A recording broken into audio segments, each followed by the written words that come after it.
세상 친구들 나를 버려도 예수 늘 함께 동행함으로 주의 은혜가 충만하리니 주의 영원한 바르지에 주의 영원하신 발 함께 하사 항상 나를 붙드시니 어느 곳에 가든지 요동하지 않음은 주의 팔을 의지함이라.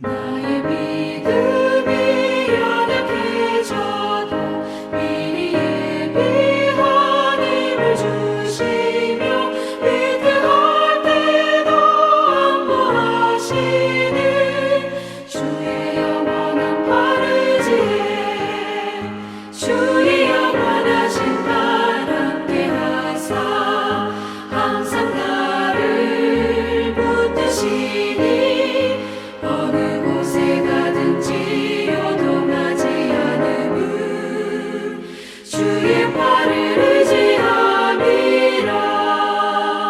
능지 못한 것 주께 없으니 나의 일생을 주께 맡기면 나의 모든 짐 대신 지시는 주의 영원한 바르지에 주의 영원하신 발 함께 하사 항상 나를 붙드시니 어느 곳에 가든지 요동하지 않음은 주의 팔을 의지함이라.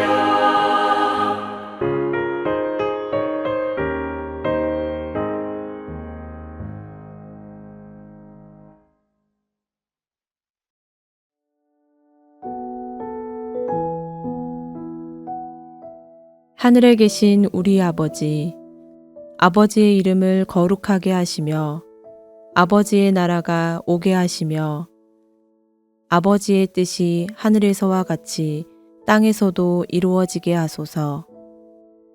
오늘 우리에게 일용할 양식을 주시고 우리가 우리에게 잘못한 사람을 용서하여 준 것 같이 우리 죄를 용서하여 주시고 우리를 시험에 빠지지 않게 하시고 악에서 구하소서. 나라와 권능과 영광이 영원히 아버지의 것입니다. 아멘.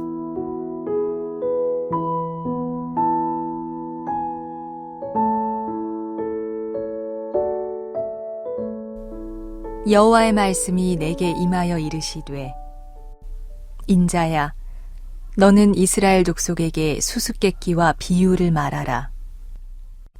여호와께서 이같이 말씀하여 이르시되 색깔이 화려하고 날개가 크고 깃이 길고 털이 숱한 큰 독수리가 레바논에 이르러 백향목 높은 가지를 꺾되 그 연한 가지 끝을 꺾어 가지고 장사하는 땅에 이르러 상인의 성읍에 두고 또 그 땅의 종자를 꺾어 옥토에 심되 수양버들 가지처럼 큰 물가에 심더니 그것이 자라며 퍼져서 높지 아니한 포도나무 곧 굵은 가지와 가는 가지가 난 포도나무가 되어 그 가지는 독수리를 향하였고 그 뿌리는 독수리 아래에 있었더라.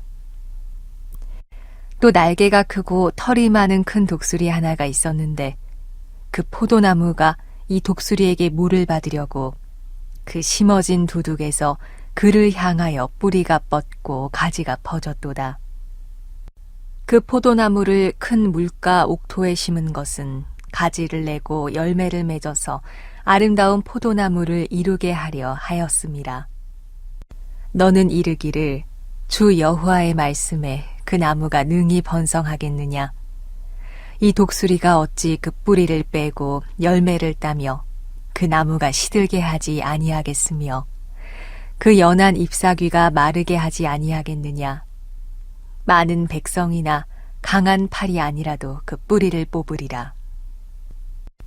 볼지어다 그것이 심어졌으나 번성하겠느냐. 동풍에 부딪힐 때에 아주 마르지 아니하겠느냐. 그 자라던 두둑에서 마르리라 하셨다 하라.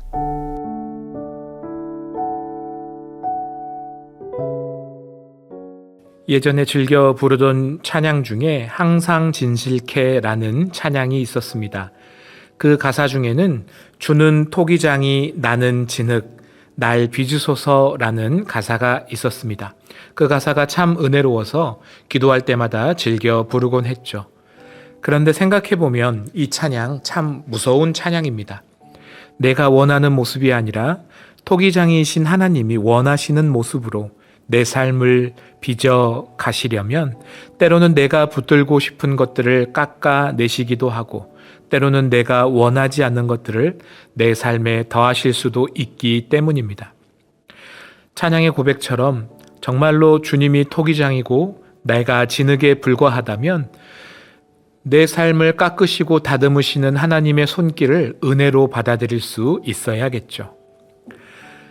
그러나 알다시피 입으로는 고백하기 쉽지만 실제 삶에서 하나님이 우리 삶을 꺾으시고 다듬으실 때 그것을 은혜와 기쁨으로 받아들이기는 어렵습니다.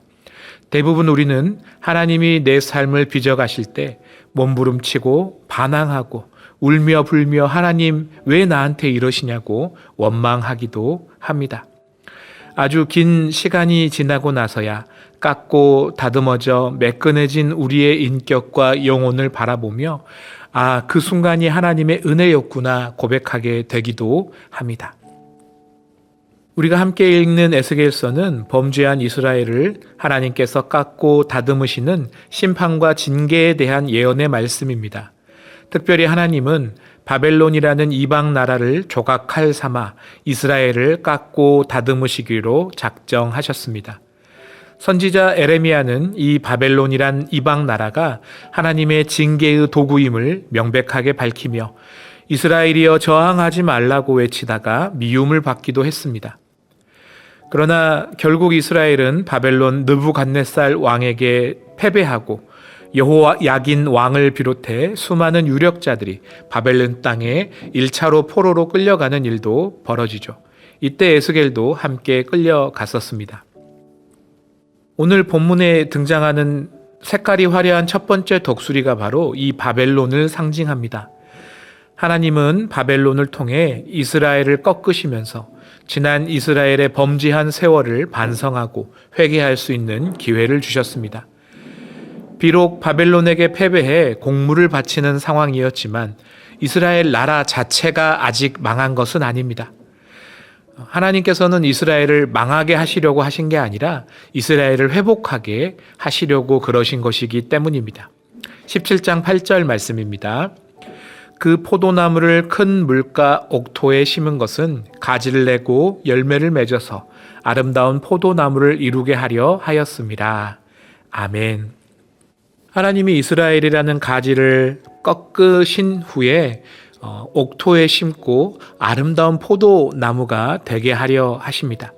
가지가 꺾이는 것 자체는 고통스럽지만 하나님의 목적은 가지를 꺾는 것에 있는 것이 아니라 그것을 옥토에 심어 아름다운 열매 맺게 하시기 위함이었던 거죠. 의사가 우리 몸에 칼을 댈 때에는 우리 몸에 병든 것을 도려내어 건강하게 하기 위함입니다. 바벨론에게 지고 포로로 끌려가는 상황 자체도 아프지만 하나님은 그 시간을 통해 이스라엘이 회개하고 정화되기를 기대하셨던 거죠. 그런데 이스라엘은 꺾으시는 하나님의 손길을 순순히 받아들이지 않습니다. 본문에는 두 번째 독수리가 등장합니다. 이 독수리는 날개도 크고 털도 많으나 첫 번째 독수리에 비하면 턱없이 부족한 존재죠. 그런데 이미 옥토에 심겨진 이 포도나무가 두 번째 독수리를 향해 가지를 뻗는 것들을 보게 됩니다. 지금 심겨진 곳에 만족하지 못하고 또 다른 살 길을 찾아 가지를 뻗는 거죠. 바로 이 두 번째 독수리가 애굽을 의미합니다. 실제로 바벨론의 포로로 잡혀간 여호야긴 왕의 뒤를 이은 시드기야 왕은 바벨론에게 복종하겠다는 맹세를 깨고 애굽과 연합하여 바벨론에게 저항하려고 합니다. 하나님이 선지자들을 통해서 그렇게 바벨론은 하나님의 조각칼이라고 순순히 그 조각칼에 깎이고 다듬어져라고 말씀하셨는데 그것을 거부하고 자기들만의 구원을 궁리하고 말았던 것이죠. 진흙인 이스라엘이 토기장이인 하나님의 깎고 다듬으시는 손길을 거부하면 어떻게 될까요? 17장 9절 말씀입니다. 너는 이르기를 주 여호와의 말씀에 그 나무가 능히 번성하겠느냐? 이 독수리가 어찌 그 뿌리를 빼고 열매를 따며 그 나무가 시들게 하지 아니하겠으며 그 연한 잎사귀가 마르게 하지 아니하겠느냐? 많은 백성이나 강한 팔이 아니라도 그 뿌리를 뽑으리라. 아멘. 결국 하나님께서 심겨주신 옥토를 거부한 그 나무 시들 뿐 아니라 통째로 뿌리가 뽑히게 될 것입니다. 이 예언의 말씀은 그대로 이루어져서 애굽의 의지에 바벨론에 저항한 결과 이스라엘은 바벨론의 분노를 사고 결국 성벽과 성전까지 철저히 무너지고 멸망하고 맙니다. 처음 패배하고 복종을 맹세했을 때 그때 회개하고 하나님의 심판을 겸허히 받아들였다면 비록 바벨론의 속국은 되었겠지만 예루살렘과 성전은 유지할 수 있었을 겁니다. 그러나 그것을 거부하고 바벨론의 분노를 산 결과 예루살렘과 성전은 철저히 폐허가 되었고 나라 자체가 멸망하는 일이 벌어지고 말았던 것입니다. 하나님이 처음 꺾으실 때 꺾였어야 했는데 하나님이 처음 깎으실 때 깎였어야 했는데 그러지 못했던 거죠. 이스라엘은 진흙이기를 거부하고 자신들이 토기장이가 되고 싶어 했습니다. 하나님의 손길에 맡기는 것이 아니라 자신들의 노력과 지혜로 이 상황을 돌파하려고 한 것이죠. 토기장이의 기준에 맞지 않게 구워진 도자기, 결국은 산산조각으로 깨지는 수밖에 없을 것입니다. 사랑하는 여러분, 이스라엘의 모습을 보며 우리 삶을 돌아봅니다. 하나님이 꺾으실 때 꺾여야 합니다. 하나님이 우리를 깎아내길 원하실 때 깎여야 합니다. 꺾여야 될 때 버티다간 뿌리까지 뽑혀 더 큰 고통과 오랜 손길을 감당해야만 하는 것입니다. 하나님은 토기장이시요 우리는 진흙입니다. 우리 삶을 깎고 더하실 모든 주권이 하나님께 있습니다. 스스로가 하나님 없이도 자신의 인생을 꾸릴 수 있다고 믿는 자들에게 에스겔서 17장 10절은 이렇게 말씀합니다. 볼지어다 그것이 심어졌으나 번성하겠느냐? 동풍에 부딪힐 때에 아주 마르지 아니하겠느냐? 그 자라던 두둑에서 마르리라 하셨다 하라. 아멘. 그것은 자기가 원하는 대로 심어졌으나 결코 번성하지 못합니다. 창조주 하나님의 꺾으시는 손길을 거절하고 자기 힘과 의지로 이겨내려는 인간의 불신과 발버둥, 그것을 이상히 여기시는 하나님의 마음이 이 구절에 느껴지는 것만 같습니다. 수영을 처음 하는 사람이 수영을 배우기 위해서는 몸에 힘을 빼는 것부터 배워야 한다고 합니다. 하나님의 은혜의 리듬에 맞춰 살아가려거든 우리는 우리의 힘과 의지를 내려놓고 하나님께 우리 몸과 마음을 맡기는 법을 가장 먼저 배워야 할 것입니다. 여러분의 지금은 어떻습니까? 하나님께서 혹시 여러분의 삶에서 꺾어내시고 깎아내시고 싶어하는 부분들은 없습니까? 하나님께서 우리의 자아를 꺾으시고 우리의 탐욕을 깎으시며 오직 하나님의 거룩한 백성을 삼기 위해 우리 삶을 다듬으시려 할 텐데 저와 여러분은 그 하나님의 손길에 순종하고 있으신지요?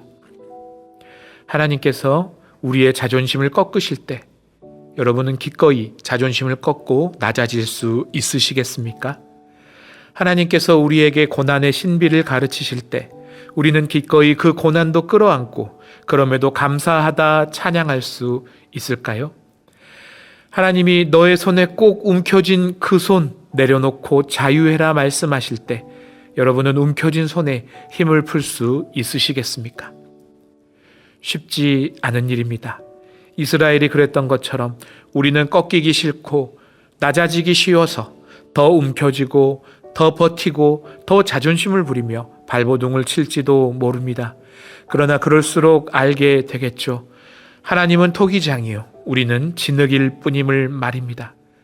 그분의 선한 솜씨를 믿고 우리 인생을 내어 맡길 때만이 우리는 진정으로 아름다운 도자기로, 진정으로 아름다운 포도나무로 열매 맺게 될 것입니다.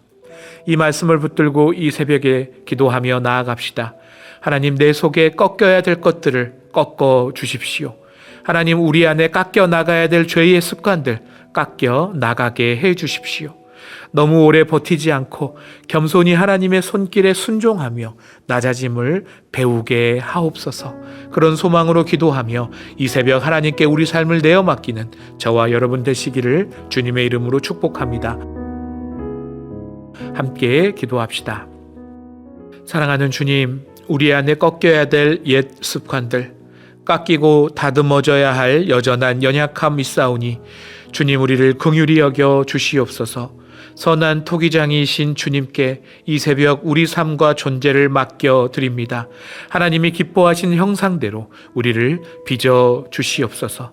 꺾이실 때 꺾고 깎이실 때 깎는 저희들이 되게 하셔서 하나님께 맡겨드릴 때 가장 자유하고 평안한 그런 아름다운 존재로 빚어져 가게 하옵소서.